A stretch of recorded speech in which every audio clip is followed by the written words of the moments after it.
आज ही Doubtnut app download करें। Doubtnut पर होगा अब आपके सभी मैथ्स, केमिस्ट्री, फिजिक्स और बायोलॉजी डाउट्स का सफाया।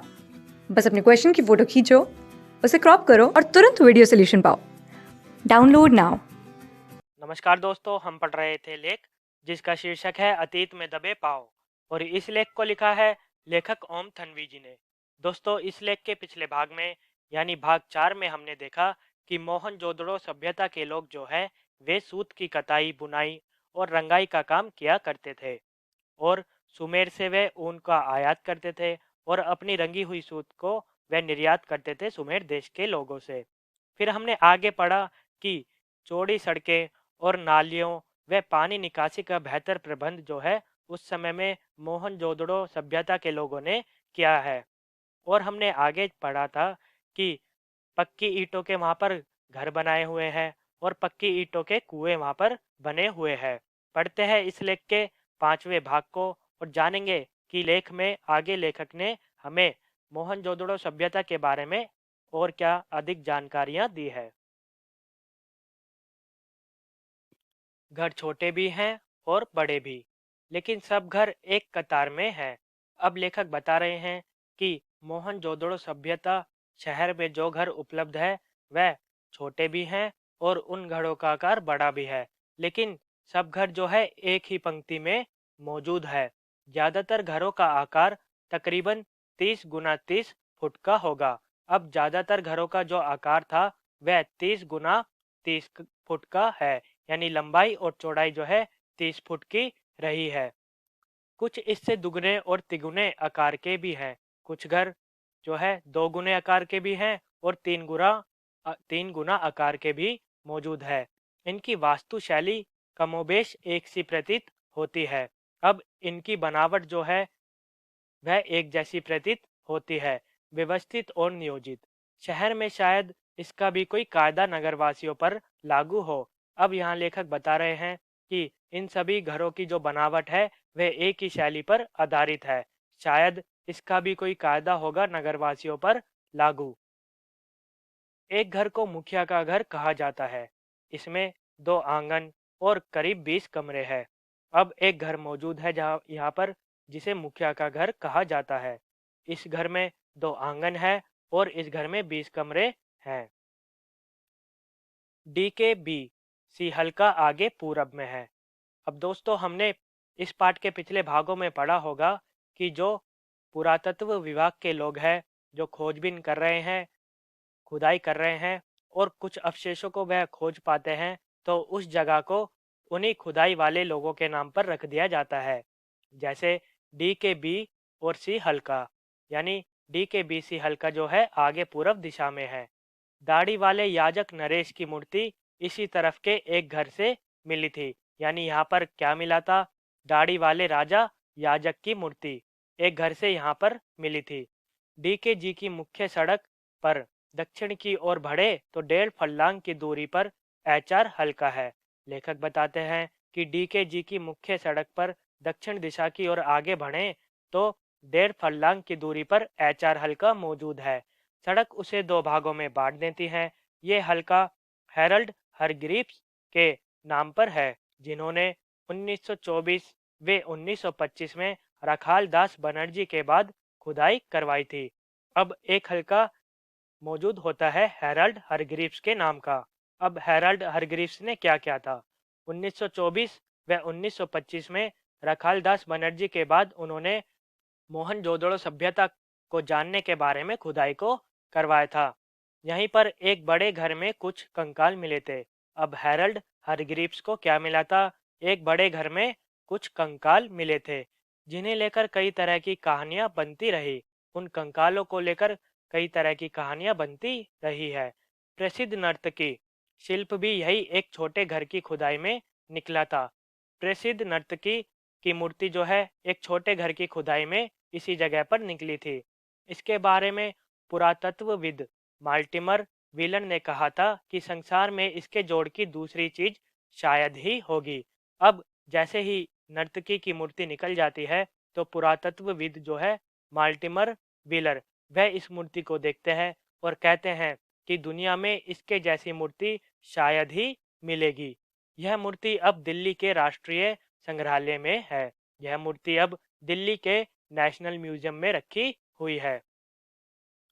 यहीं पर एक बड़ा घर है जिसे उपासना केंद्र समझा जाता है।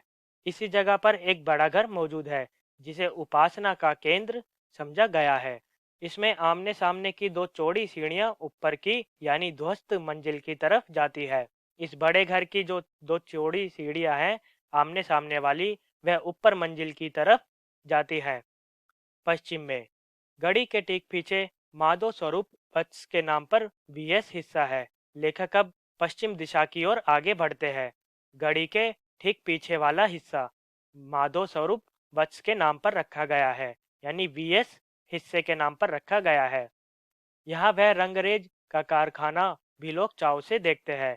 यानी वीएस हिस्से में क्या है? रंगरेज का कारखाना, यानी जहाँ पर सूत के कपड़ों को रंगा जाता था, जहाँ जमीन में ईंटों के गोल गड्ढे उभरे हुए हैं। अब इस रंगरेज के कारखाने में क्या मिला है? जमीन में ईंटों के गोल गड्ढे जो है वह उभरे हुए हैं। अनुमान है कि इनमें रंगाई के बड़े बर्तन रखे जाते थे। इन ईंटों के गोलगड्ढों को देखकर यह अंदाजा लगाया जा रहा है कि जो मोहनजोदड़ो सभ्यता के लोग थे वह रंगाई का काम बड़े बर्तनों को रखकर इस जमीन पर किया करते थे।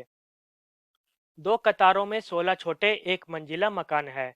अब लेखक बताते हैं कि इस जगह पर दो पंक्तियां हैं और उन पंक्तियों में 16 छोटे छोटे एक मंजिला मकान बने हुए हैं। एक कतार मुख्य सड़क पर है, दूसरी पीछे की छोटी सड़क की तरफ। अब जो एक पंक्ति है छोटे मकानों की वह मुख्य सड़क की ओर है और जो दूसरी पंक्ति है छोटे मकानों की वह छोटी सड़क की तरफ है।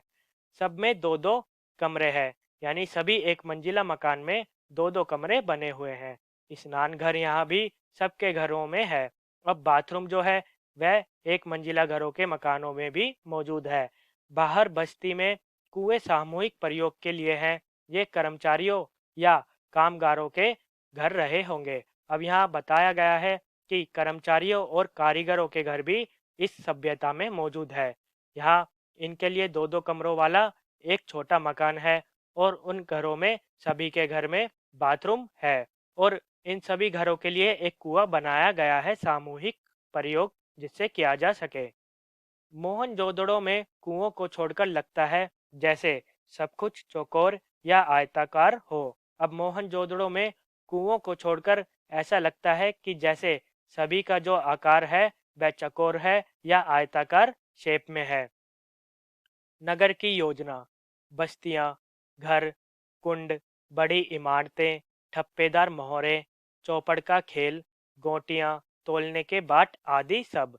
अब मोहनजोदड़ो सभ्यता में कुओं को छोड़कर सभी चौकोर शेप में है। जैसे नगर की योजना यानी नगर की जो बनावट है वह आयताकार शेप की है। बस्तियां भी चौकोर शेप की हैं। घर भी हमने देखा था आयताकार में बने हुए हैं। कुंड भी यानी महाकुंड जो है जल का वह भी आयताकार शेप में बना हुआ है। बड़ी इमारतें, ठप्पेदार मोहरे, चौपड़ का खेल, गोटियां और जिससे वजन तोला जाता है तोलने के बाद आदि सब जो है वह चौकोर या आयताकार शेप में बने हुए हैं। छोटे घरों में छोटे कमरे समझ में आते हैं, पर बड़े घरों में छोटे कमरे देखकर अचरज होता है। लेखक बताते हैं, हमने छोटे घरों में छोटे कमरों को तो देखा है और यह बात समझ में भी आती है, लेकिन बड़े घरों में छोटे कमरे देखकर यहाँ मुझे आश्चर्य होता है। इसका एक अर्थ तो यह लगाया गया है कि शहर की आबादी काफी रही होगी।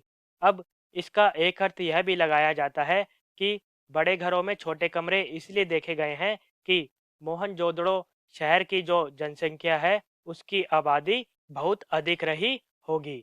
दूसरी तरफ यह विचार सामने आया है कि बड़े घरों में निचली यानी भूतल मंजिल में नौकर चाकर रहते होंगे। अब दूसरा विचार यह भी माना गया है कि बड़े घरों में नीचे वाली मंजिल में नौकर चाकर रहते होंगे। ऐसा अमेरिकी नृतत्व शास्त्री ग्रेगरी पोसेल का मानना है। अब ग्रेगरी पोसेल का मानना है कि बड़े घरों में छोटे कमरे इसलिए बनाए गए होंगे कि जो नीचे वाला हिस्सा है बड़े घरों का उसमें नौकर चाकर रह सके। बड़े घरों के आंगन में चौड़ी सीढ़ियां हैं। बड़े घरों के आंगन में चौड़ी सीढ़ियां बनी हुई है। कुछ घरों में ऊपर की मंजिल के निशान है, पर सीढ़ियाँ नहीं है। शायद यहाँ लकड़ी की सीढ़ियाँ नहीं हो। कुछ घरों में ऊपर की मंजिल के निशान है, पर ऊपर की मंजिल में जाने के लिए सीढ़ियाँ नहीं है। शायद यहाँ लकड़ी की सीढ़ियाँ रही हो, जो कालांतर में नष्ट हो गई। संभव है ऊपर की मंजिल में ज्यादा खिड़कियाँ, झरोके और साज सज्जा रही हो। लकड़ी का इस्तेमाल भी बहुत संभव है पूरे घर में होता हो। अब यहाँ लेखक बता रहे हैं कि जो मोहनजोदड़ो सभ्यता के घर बने हुए हैं, उनमें ऊपर जाने के लिए कोई भी सीढ़ी बाहर की तरफ नहीं है। अब ऊपर वाले जो मंजिल है उसमें खिड़कियां हैं, झरोके होंगे और साज सज्जा के लिए कई तरह का सामान रखा होगा। लकड़ी का इस्तेमाल भी उस समय बहुत किया गया होगा घरों में। कुछ घरों में बाहर की तरफ सीढ़ियों के संकेत है। कुछ घरों में बाहर की तरफ सीढ़ियों के संकेत तो दिखाई देते हैं। यहाँ शायद ऊपर और नीचे अलग अलग परिवार रहते होंगे, या शायद ऊपर और नीचे वाले मंजिल में अलग अलग परिवार रहते होंगे।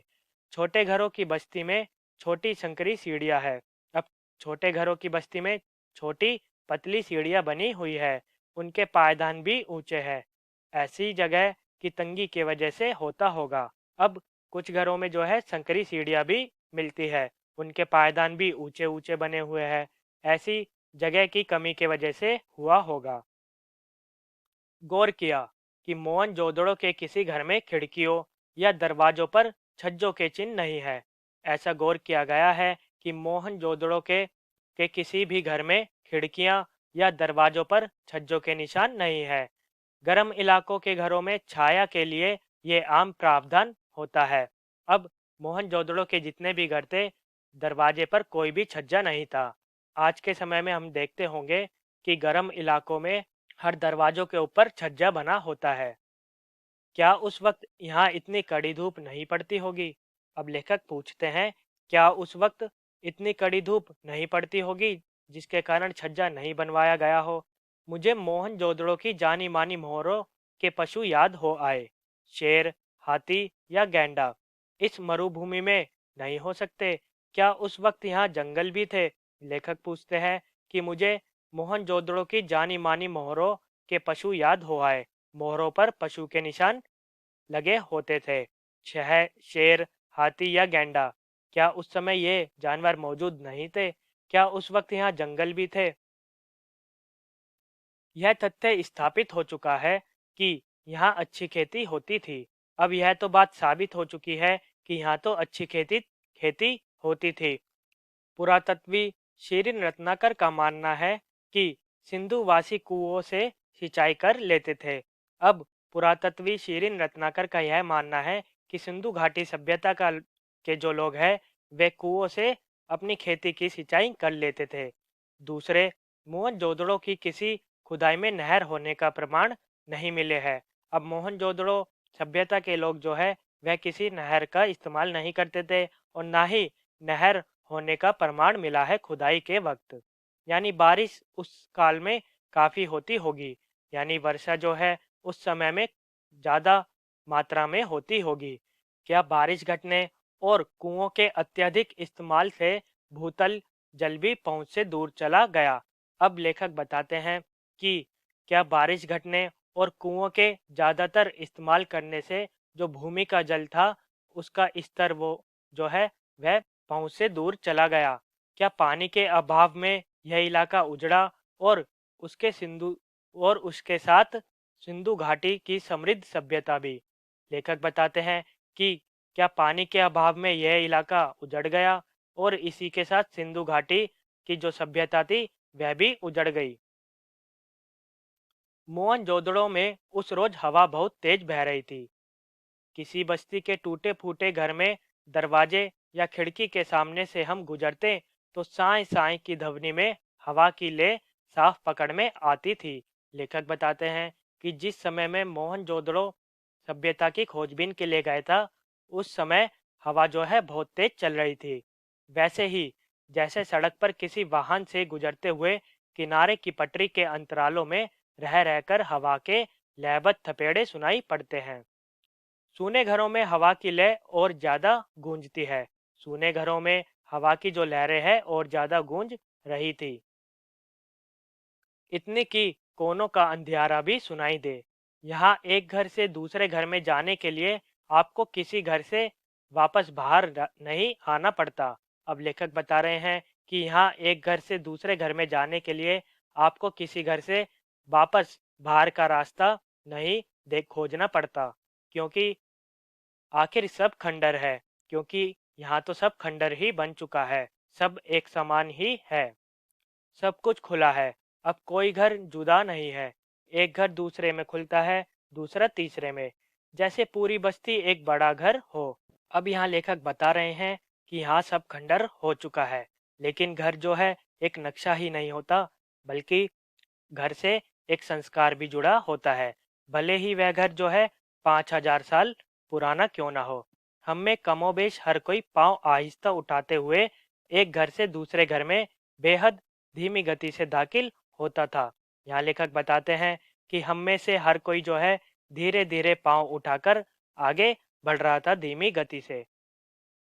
मानो मन में अतीत को निहारने की जिज्ञासा ही ना हो, किसी अजनबी घर में अनधिकार चहलकदमी का अपराध बोध भी हो। अब यहाँ ऐसा लग रहा था कि हम अतीत को निहारने की जिज्ञासा ही प्रकट नहीं कर रहे, बल्कि ऐसा भी लग रहा था हम अनाधिकार रूप से किसी के घर में प्रवेश कर रहे हैं। जैसे किसी पराये घर में पिछवाड़े से चोरी छुपे घुस आए। सब जानते हैं यहाँ सब कोई बसने नहीं आएगा। लेकिन यह मोहनजोदड़ो के पुरातात्विक अभियान की ही खूबी थी कि मिट्टी में इंच दर इंच कंघी कर इस कदर शहर, उसकी गलियों और घरों को ढूंढा और सहजा गया है कि यह एहसास हर वक्त आपके साथ रहता है। कल कोई यहाँ बसता था, जरूर यह आपकी सभ्यता परंपरा है, मगर घर आपका नहीं है।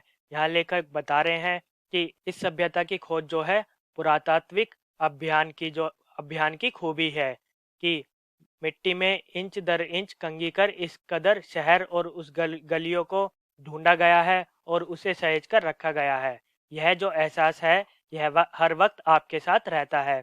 लेखक आगे कहते हैं कि कल कोई इस जगह पर बसा हुआ था, जरूर यह आपकी सभ्यता परंपरा रही है, मगर घर यह आपका नहीं है।